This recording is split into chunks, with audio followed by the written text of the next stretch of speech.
Assalamualaikum warahmatullahi wabarakatuh, kawan-kawan. Apa kabar semuanya? Pada sehat-sehat ya. Kita masih berbicara seputar kreativitas.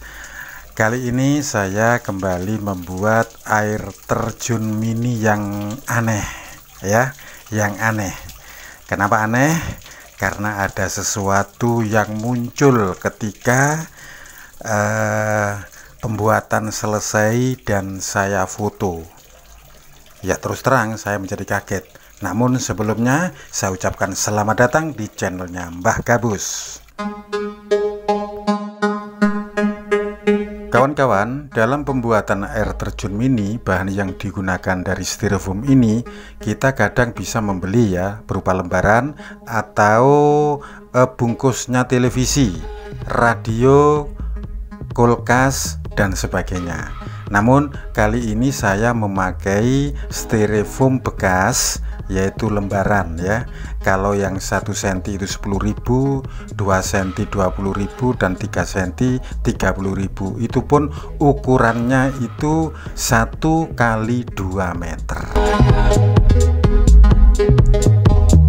Untuk membuat bentuk seperti yang Anda tonton di video saya ini, bentuk terserah.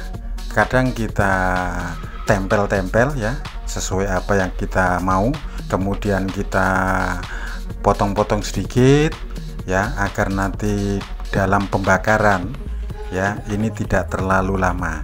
Ini membakarnya saya pakai lilin ya, seperti nah itu lampunya lap lap lap lap lap. Nah, itu pakai lilin, jadi tidak pakai korek. Yang pernah sih saya pakai korek, tapi koreknya meledos.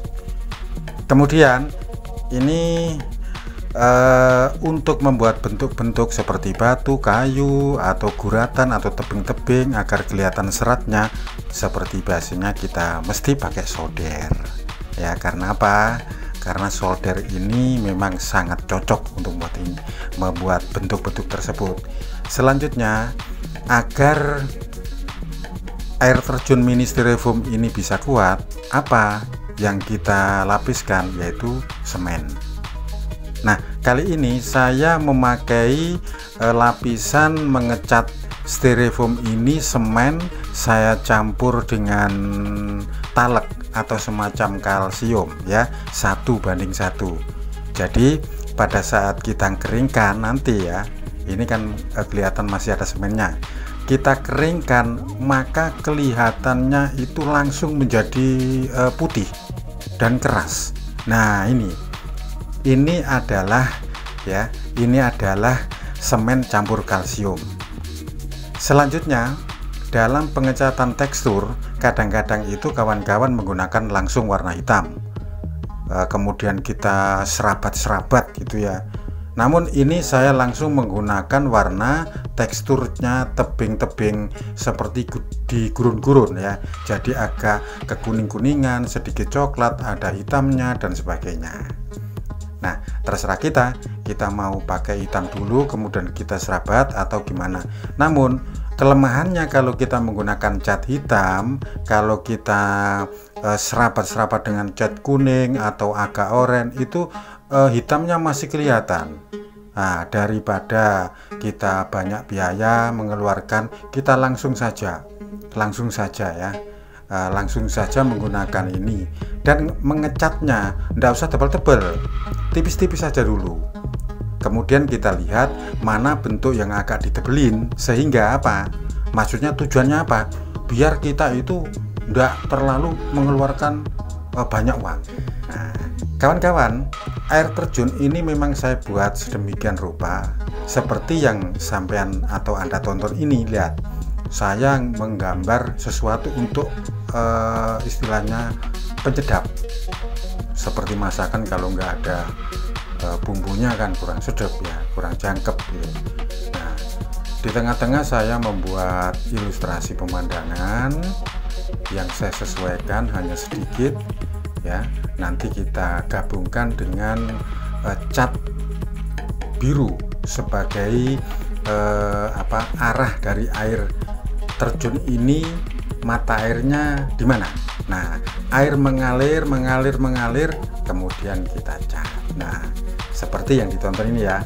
Nah ini bukan dari tebingnya, tapi gambar ini saya gambar air, kemudian saya saya cat ke bawah dari atas. Nah kemudian nanti ke bawah, sehingga apa, pada saat nanti water pump dihidupkan maka air ini akan kelihatan seger.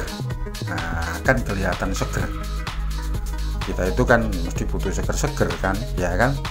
Nah gitu kawan-kawan, jadi simpel saja ya, cara ndak terlalu rumit. Ini juga untuk bisa hiasan rumah. Kawan-kawan atau adik-adik belajar pasti ya, pasti kalau mau, saya yakin bisa ya, saya yakin bisa. Nah, untuk membuat tekstur agak bebatuannya agak keluar, maka kita menggunakan cat, biasanya cat agak warna ringan ya, kuning keputih-putihan atau dan sebagainya.